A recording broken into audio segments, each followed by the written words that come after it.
Hey everybody, welcome to the Mark Parham podcast.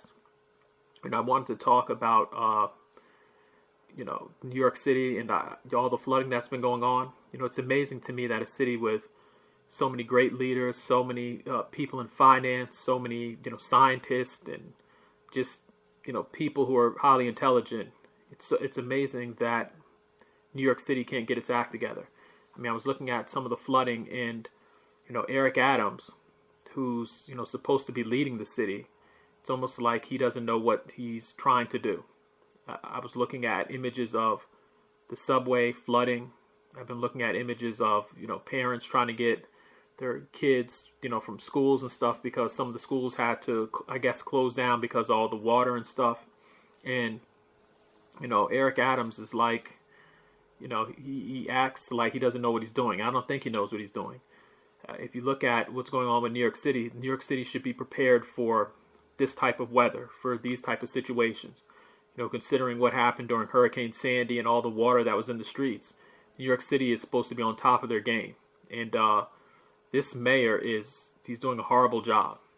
I mean, if you look at, things are just falling apart.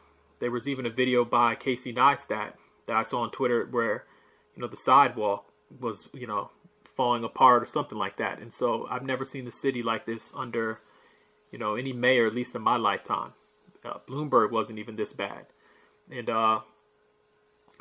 Eric Adams should not be elected as mayor again. So many of the businesses in Manhattan and Brooklyn were flooded and, nobody knows what they're doing as far as, what's going on with New York City. There's no leadership. It's almost like the Wild Wild West.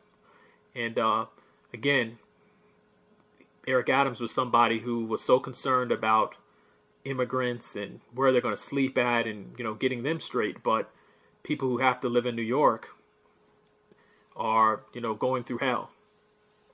I mean, especially for a city that's so expensive. I mean, I saw one lady where she was, or I think it was a guy or something like that, where he was paying $4,000 a month.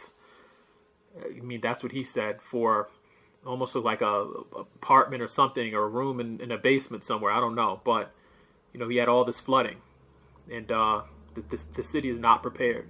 The city should be prepared considering that, it's a city surrounded by water. And, this has happened with Hurricane Sandy before. And so, it's a lack of leadership. And I don't know why I guess people voted for Eric Adams because he was the black Democrat, and it would be almost like diversity or something like that. But this man doesn't know what he's doing. And as far as the situation with the migrants, I was looking even at Elon Musk. Elon Musk went to Texas, and he's been, putting a spotlight on what's going on. And you have some politicians and even some members in the media getting all mad and frustrated that Elon Musk is down there. No, I'm like, some of these politicians, they should be the ones that are putting a spotlight on immigration and trying to stop illegal immigration, I'm sorry. And, simple things like supporting a border wall, completing the border wall. Certain things like that would help so much. But I mean, if you look at the images, some of these illegal immigrants are just coming through the border wall. I've even seen one guy, I think he was from one of the ICE agencies or something like that, or the Border Patrol. He was giving a guy a fist bump. Like, people don't even care.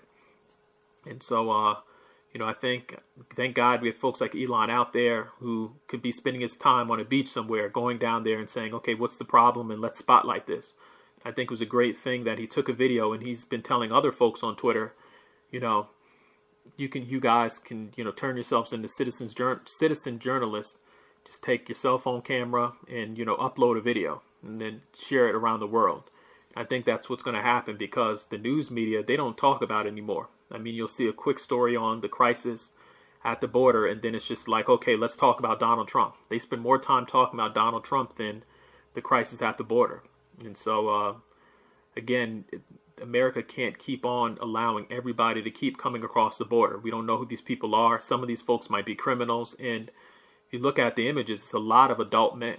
It's not women. It's a lot of adult men. We don't know who these people are. We don't know if they're dangerous back in their country. And so, I just hope that more people speak out. And I know a lot of people are speaking out online, a lot of independent journalists, a lot of Republican websites and blogs, but mainstream liberal media refuses to talk about the border. It's like one of those things where it almost reminds you of the Hunter Biden laptop, where they want you to believe one thing and people online know what's going on who are living on those towns. And, I think, the town was Eagle Pass, Texas or something like that.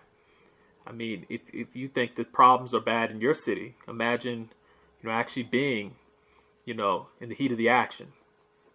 I've seen what this immigration has been doing to illegal immigration has been doing to places like Chicago, places like New York City. And so I guess in the future, some of those towns will say, you know what, maybe we need to change our status from being a sanctuary city to not being a sanctuary city, because the whole sanctuary city thing isn't going to work. I mean, cities hardly can, support the folks that live there. And so you're going to give resources to people that just show up, that don't follow the rules, that just, as they say, cut in line. It's unfair. And so, again, I think this is going to be a huge issue going forward in the elections. And this is one of the reasons why a lot of people support Trump. People are looking at what's going on with our country, and it's falling apart. It just amazes me how you have all these Biden folks come on TV and act like the economy is so good, like, there's not illegal immigration happening. It's like they almost think we're fools. Anybody with a social media account can see that, things aren't going well in America. And we keep on, we'll be like some of the other countries we talk about. You see some of the countries, I think France and some of those countries deal with immigration. Italy, we're almost on track to be one of those countries if we keep this up. This allowing anybody to come over and be able to get work permits and stuff, where you have homeless veterans and people sleeping out on the streets that, fought for America, that work in America. It's insane. And so it almost reminds me of what Ronald Reagan was saying about I think people who are liberal and it being a mental disorder. And I'm almost starting to agree with him, because, again, as a former Democrat, I'm not a Democrat anymore, but as someone who used to be a Democrat, I've never seen the Democrat Party be just so out of touch. It's almost like these folks want you to think that, everything's okay and, we're living in some utopian society. I mean, if you drive down a freeway in, some of these cities and towns, or you drive around and go in the inner city, you can see that things aren't okay. You can see that the job market isn't where it's supposed to be. And you can see that homelessness in some of these places is at an all-time high. And so, again, I'm rambling a little bit, but if you have a camera, if you have a podcast, speak out. Let your voice be heard. And again, follow me online. Just type in Mark Parham Podcast, and I should show up. Thank you.